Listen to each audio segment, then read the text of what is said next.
Another big name investor was in the news this week, as he has been for much of the past few years, mostly on the thought leader side, this time on the, I guess, fake news side, Ray Dalio.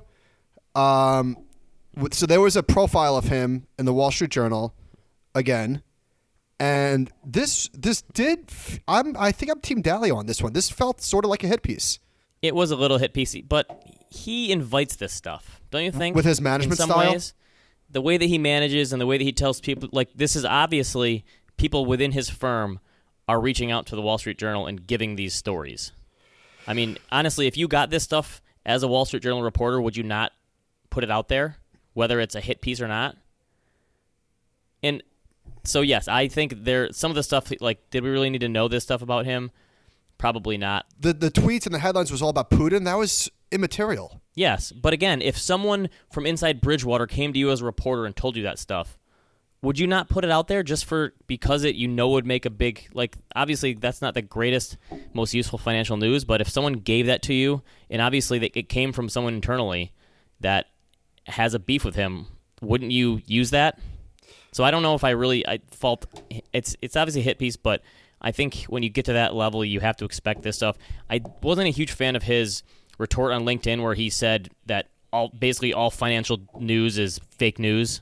Like, you can take umbrage with something that's written about you without saying that the entire Wall Street Journal is fake news. Well, okay, fine, fair. But, like, I thought the piece was not that fair, talking about his 2019 performance, which was pretty rough. And when I say his, I mean Bridgewater's, which he has said he's really not running anymore, that he has backed off. He denies their claims. They kicked ass in 2018. So I feel like that was mentioned, but I don't know. But here, this is what I did find interesting that he wrote in his LinkedIn piece. He said, the Wall Street... By the way, still hilarious that he's writing on LinkedIn. I don't know...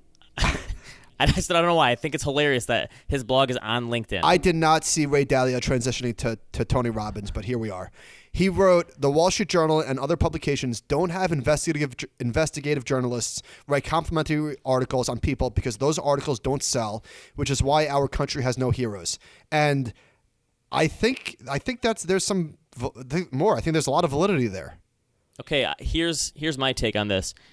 I think in the past, that's all there was is puff pieces.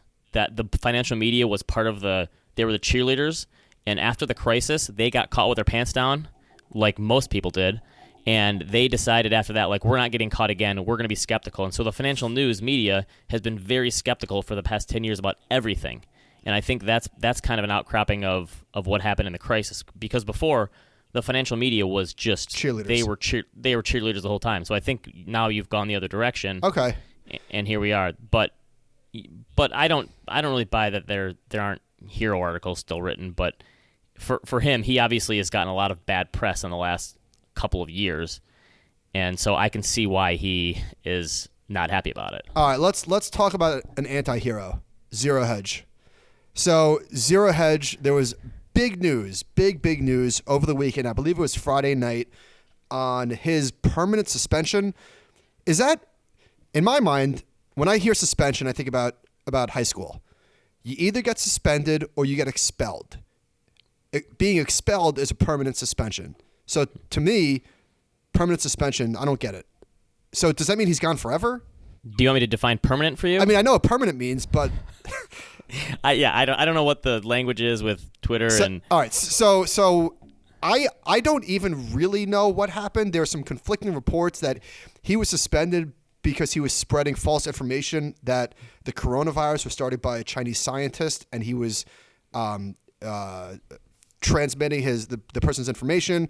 But then he says that, or they say that this information was already out there. So there's a lot of conflicting reports, but I think the important thing is that people were outraged. Weird hill to die on. That's what I'm going to say.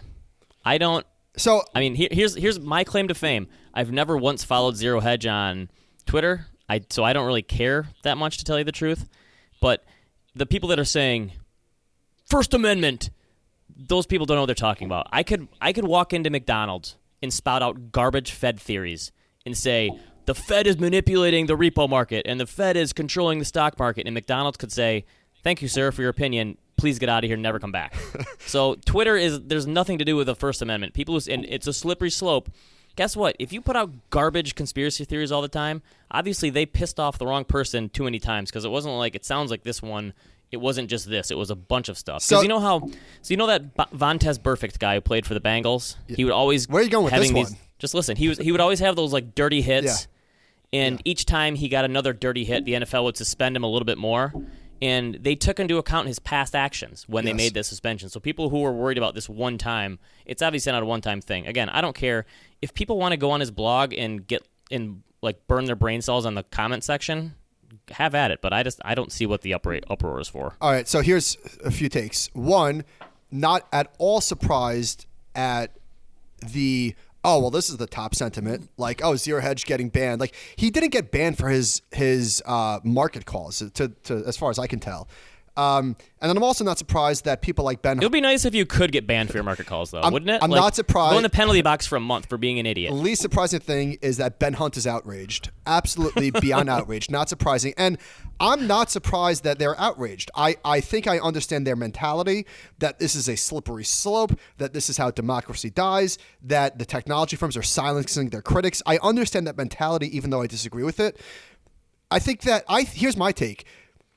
We have never had this much free speech ever. Right. Zero Hedge can still say whatever they want on their blog. Nobody is silencing them. They got kicked off of a platform. I don't think this is a First Amendment thing. And by the way, if you really want to be anti-establishment, don't make millions of dollars selling ads on your website. How about that? So I don't know. I've never gotten it. The people that are like stand up for it are the same people that say like, ignore the noise, but why can't we listen to Zero Hedge? So I don't that contradictory thing for some people to me is I don't really. I disagree. I think there's very little Venn diagram overlap between those two camps. You're the guy that says ignore the noise, and you don't follow Zero Hedge. That's what I'm saying, but there's a lot of people who spout that stuff, and so Ramp Capital tweeted out there, put a post about after the Kobe Bryant stuff about being first, and he put out this clip from Denzel that has been shared widely before about like the race to be first, and it's an interview, and Denzel talks about how it's another sort of slippery slope, that the fact that we just like to get news out there first instead of sitting back and thinking about what's going to happen. This hit close because I feel like we're definitely guilty of this, at least in terms of like the sharing the content, and it can feel so exhausting, and I'm sure our listeners are like, oh, for fuck's sake, like more recommendations. So I'm sensitive to the fact that we are it's so overwhelming, and there's definitely something to this. So in other words, if we didn't have this podcast, there's no way that we would be consuming as much as we do. But we feel like it's sort of not our job, but like this podcast exists because of all the content that we consume, right? I didn't know you were going to throw us under the bus there, but but my take is though. And by the way, yes, I do have recommendations later. But some of the blame has to go on the audience at some point. Like the whole like 24/7 news cycle and getting stuff out there. And guess what? If people in the past could have gotten news out faster, they would have. And that's not like things like newspapers in the past always got it right. I don't know. No, the audience wants this stuff. This stuff wouldn't be made, and advertisers wouldn't spend money if the audience wasn't consuming it. Did you blame, some of the blame has to go on the audience? Did you blame home purchasers for ninja loans, sir? Oh, wow. Good one. No, come on. Nope. See, I mean, obviously these people know human nature better than the humans know themselves, of course. But I mean, it's not like in the past things were always right. Remember the headline that said that Dewey beat Truman or whatever with the presidential because they tried to rush it out and get the headline out and it was wrong. Like in the past, people didn't get stuff right all the time either. It's just there wasn't as much of it to consume. That's true. true. And now we have this fire hose. So I think some blame has to go on the audience. I wish there was a way to help people filter better, but if I want to be on record, I'm on the other side of that take. Okay, and if people want to consume Zero Hedge, he hasn't been canceled from the internet. You can go to his blog, but if Twitter bans them, honestly, I don't care if it's on it or not. But I'm not going to partake either way. So.